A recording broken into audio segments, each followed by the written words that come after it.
भारत का nuclear unit 5 में बड़ी सफलता। टेक्नोलॉजी देख दोस्त रूस भी हो गया गदगद। दोस्तों, भारत का परमाणु ऊर्जा मिशन और ग्रीन एनर्जी के क्षेत्र में इस वक्त एक ऐसी सनसनीखेज और महागौरवशाली खबर सामने आई है जिसने पूरी दुनिया के रक्षा और ऊर्जा विशेषज्ञों को हैरान कर दिया है। भारत ने तमिलनाडु के कुडमकुलम परमाणु ऊर्जा परियोजना की यूनिट 5 में एक बेहद जटिल और सबसे महत्वपूर्ण चरण को सफलतापूर्वक पूरा करके इतिहास रच दिया है। भारत ने यूनिट 5 के भीतर उसके सबसे मुख्य हिस्से यानी रिएक्टर प्रेशर वेसल को पूरी सटीकता के साथ स्थापित कर डाला है। इस अविश्वसनीय और हाईटेक कामयाबी को देखकर हमारा सबसे भरोसेमंद और पुराना कूटनीतिक दोस्त रूस पूरी तरह से गदगद हो चुका है और वॉशिंगटन से लेकर बीजिंग के रणनीतिकारों के पसीने छूटने लगे हैं। अब सवाल है कि आखिर ये सफलता इतनी बड़ी क्यों है और क्या है भारत का यूनिट 5। आखिर क्यों इस स्वदेशी और रूसी तकनीक के तालमेल को देखकर राष्ट्रपति व्लादिमीर पुतिन भारत की तारीफों के पुल बांध रहे हैं और भविष्य में इसे एक सिंगल मास्टर स्ट्रोक से भारत को कितना छप्परफाड़ फायदा होने वाला है। आज के इस वीडियो में मैं आपको इसकी पूरी इनसाइड स्टोरी विस्तार से समझाऊंगा। लेकिन वीडियो में आगे जाने से पहले अगर आप भी भारत की इस बुलंद वैज्ञानिक साख और हमारी परमाणु आत्मनिर्भरता को सलाम करना चाहते हैं तो इस वीडियो को लाइक करके कमेंट बॉक्स में जय हिंद जरूर लिखें। याद रहे, जय हिंद कहना हम सब के लिए गर्व की बात है। दोस्तों, आपको याद होगा कि एक वक्त था जब हमारे देश में बिजली की भारी किल्लतें होती थी और जो हमारे इंजीनियर्स है, जो हमारे आज महान इंजीनियर्स है, वो कभी बिना लाइट के पढ़ाई करके आज अपनी मेहनत के बदौलत, अपने लगन के बदौलत, लालटेन और दीपक की रोशनी में पढ़ाई करके इस मुकाम पर पहुंच चुके हैं कि वो भारत के लिए परमाणु ऊर्जा से उत्पन्न होने वाली बिजली यूनिट को तैयार कर रही हैं। और इसीलिए विदेशी ताकतें हमेशा भारत के विनिर्माण और परमाणु क्षमता पर उंगलियां उठाते थे। उनको लगता था कि भारत में ऐसी स्किल, ऐसी वैज्ञानिक है ही नहीं जो इतने जटिल परमाणु रिएक्टर को खुद अपनी धरती पर बिना किसी खराबी के इंस्टॉल कर पाएंगे। लेकिन साल 2026 के इस नए भारत ने कड़ा जवाब देते हुए दुनिया को अपनी इंजीनियरिंग का लोहा मनवा दिया है। Nuclear power corporation of India limited यानी NPCIL के मुताबिक लगभग 320 टन वजन इस महाकाय और विशालकाय रिएक्टर प्रेशर वेसल को एक विशेष हैवी लिफ्ट क्रेन की मदद से रिएक्टर भवन के भीतर स्थापित कर दिया गया है। अब जरा इस बात को गहराई से समझिए कि आखिर ये सफलता इतनी बड़ी क्यों है। दरअसल किसी भी न्यूक्लियर पावर प्लांट के भीतर जो रिएक्टर प्रेशर वेसल होता है वो पूरे प्लांट का दिल और दिमाग माना जाता है। यह एक ऐसा फौलादी और अभेद्य सुरक्षा कवच होता है जिसके भीतर मुख्य रिएक्टर कोर स्थित होता है। इसी कोर के अंदर अत्यंत उच्च तापमान और दबाव पर न्यूक्लियर फिजन की महाविनाशकारी प्रतिक्रिया को नियंत्रित करके असीमित बिजली पैदा की जाती है। पहाड़ों जैसी भारी मशीनों को मिलीमीटर की सटीकता और उच्च स्तर के कड़े सुरक्षा मानकों के साथ फिट करना न्यूक्लियर रिएक्टर में एक बहुत बड़ा इंजीनियरिंग चमत्कार माना जाता है, क्योंकि यहाँ पर अगर जरा सा भी चूक हो जाता है तो एक भयानक दुर्घटना में वो चूक बदल सकता है और इससे देश को ऐसा नुकसान हो जाएगा कि देश कभी भी उस नुकसान की भरपाई नहीं कर पाएगा। और भारत ने इसी चीज को सफलतापूर्वक हासिल कर लिया है और यही वजह है कि इस अभूतपूर्व मुकाम को देखकर रूस के सरकारी और कूटनीतिक हलकों में भारी खुशी की लहर दौड़ गई है।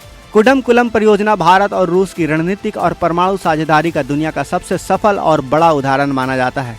इसमें रूस की सरकारी न्यूक्लियर कंपनी एटमस्ट्रॉय एक्सपोर्ट और भारत की NPCIL कंधे से कंधा मिलाकर काम कर रही है। रूस के गदगद होने के पीछे दो सबसे बड़े और स्पष्ट कारण नजर आ रहे हैं।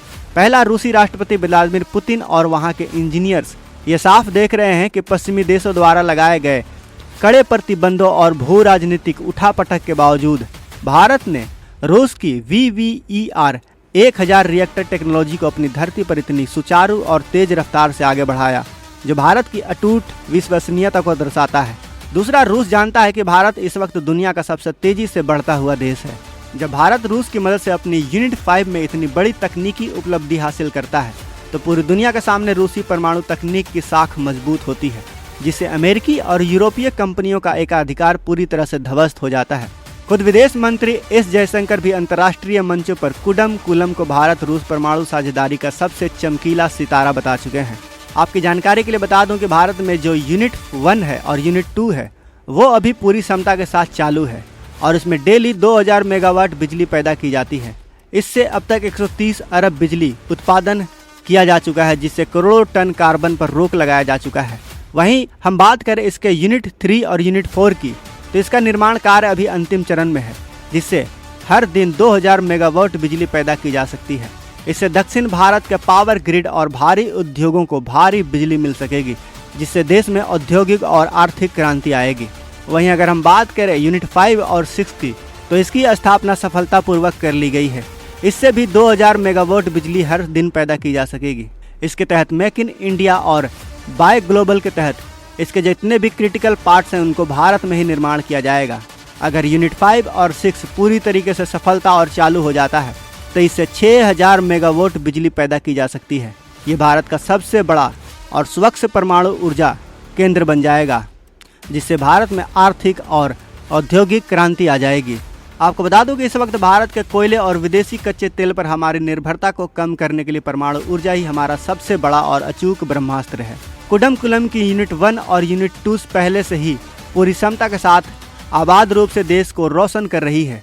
उन्होंने अब तक लगभग 130 अरब यूनिट स्वच्छ बिजली उत्पादन करके हमारे देश का अरबों डॉलर का विदेशी मुद्रा भंडार बचा लिया है। इसके अलावा इन 2 इकाइयों में करीब 11.2 करोड़ टन जहरीली कार्बन डाइऑक्साइड गैस को वायुमंडल में घुलने से रोका गया है, जो पर्यावरण और ग्लोबल वार्मिंग के खिलाफ भारत की जंग में एक बहुत बड़ी कामयाबी है। वर्तमान में जब यूनिट 3 और यूनिट 4, यूनिट 5 और यूनिट 6 पर काम पूरा हो जाएगा और ये सभी 6 रिएक्टर पूरी तरह से चालू हो जाएंगे, तब अकेले कुडमकुलम की कुल स्थापित क्षमता पूरे 6000 मेगावाट तक पहुंच जाएगी। इसके बाद यह भारत का सबसे बड़ा और अजेय परमाणु ऊर्जा केंद्र बन जाएगा, जो तमिलनाडु, कर्नाटक, केरल और आंध्र प्रदेश जैसे राज्यों की फैक्ट्रियों और घरों को बिना किसी पावर कट के साल के 365 दिन 24 घंटे बिजली की सप्लाई दे सकेगा। भविष्य के नज़रिए से भारत सरकार ने एक बहुत ही कड़ा और महत्वाकांक्षी लक्ष्य रखा है। भारत का विजन है कि साल 2027 तक देश की परमाणु ऊर्जा क्षमता को सीधे 100 मेगावाट बिजली तक पहुंचाया जाए। इस विशालकाय लक्ष्य को हासिल करने में कुडमकुलम की यह 6ठी यूनिट रीढ़ की हड्डी साबित होने वाली है। इसी रिएक्टर प्रेशर वेसल की स्थापना के साथ ही यूनिट 5 में न्यूक्लियर स्टीम सप्लाई सिस्टम से जुड़े अन्य क्रिटिकल और एडवांस उपकरणों का इंस्टॉलेशन भी युद्ध स्तर पर शुरू हो चुका है, जो यह साफ दिखाता है कि भारत अब एरोस्पेस और डिफेंस की तरह न्यूक्लियर इंफ्रास्ट्रक्चर के मामले में भी आत्मनिर्भरता के उस मुकाम पर पहुंच चुका है जहां कोई भी विदेशी ताकत हमें ब्लैकमेल नहीं कर पाएगी। युद्ध या किसी अंतर्राष्ट्रीय संकट के समय जब कच्चे तेल के दाम 7वें आसमान पर पहुंच जाते हैं, तब भारत का यह परमाणु सुदर्शन चक्र हमारे उद्योगों को ठप होने से बचाएगा और देश की जीडीपी को रॉकेट की रफ्तार से आगे बढ़ाने में मदद करता रहेगा। हमने अभी देखा कि जब ईरान और अमेरिका और इजराइल का युद्ध हुआ तब हमें कितनी दिक्कतों का सामना करना पड़ा। परमाणु ऊर्जा और कूटनीति का यह बेजोड़ तालमेल साबित करता है कि जब देश की नीतियाँ स्पष्ट हो और इरादे फौलादी हों तो वैश्विक दबाव भी घुटने टेक देते हैं। वास्तविक नियंत्रण रेखा यानी LAC पर बुनियादी ढांचे को मजबूत करने और हिंद महासागर में नौसैनिक बेड़े को एक्टिव रखने के लिए भारत को जिस अखंड और सस्ती बिजली की आवश्यकता है, वह हमें इन्हीं स्वदेशी और मित्र देशों के सहयोग से बने मेगा प्रोजेक्ट से मिलने वाली है। यह यूनिट 5 की सफलता महज लोहे और तारों के ढांचे की स्थापना नहीं है दोस्तों, बल्कि यह साल 2026 के उस आत्मनिर्भर भारत की हुंकार है जो अपनी संप्रभुता को सर्वोपरि रखकर दुनिया के मंच पर अपनी शर्तों पर, जो यह साफ दर्शाता है कि भविष्य की इस वैश्विक रेस में भारत अब किसी का फॉलोअर्स नहीं रहा। और यही वजह है कि जब आज भारत ने समंदर के किनारे इस विशालकाय यूनिट 5 रिएक्टर को स्थापित करके कूटनीतिक जीत हासिल की, तो हमारे पड़ोसियों और दुश्मनों का मुंह खुला का खुला रह गया। तो दोस्तों आज के इस वीडियो में बस इतना ही। वीडियो पसंद आई हो तो इस वीडियो को एक प्यारा सा लाइक जरूर करें। और क्या भारत को अपनी ऊर्जा जरूरतों के लिए रूस के साथ मिलकर ऐसे और ज़्यादा न्यूक्लियर पावर प्लांट्स देश के अन्य हिस्सों में स्थापित करने चाहिए? क्या लगता है आपको? अपनी बहुमूल्य और बेबाक राय नीचे कमेंट बॉक्स में ज़रूर बताएं। हम आपके हर एक राय को बहुत ही गौर से पढ़ते हैं। बाकी अगर आपने अभी तक इस चैनल को सब्सक्राइब नहीं किया है तो इस चैनल को सब्सक्राइब कर लें, साथ ही बगल में जो बेल आइकन का बटन है उस पर ऑल पर भी क्लिक कर लें। मिलते हैं अगले वीडियो में। जय हिंद, जय भारत।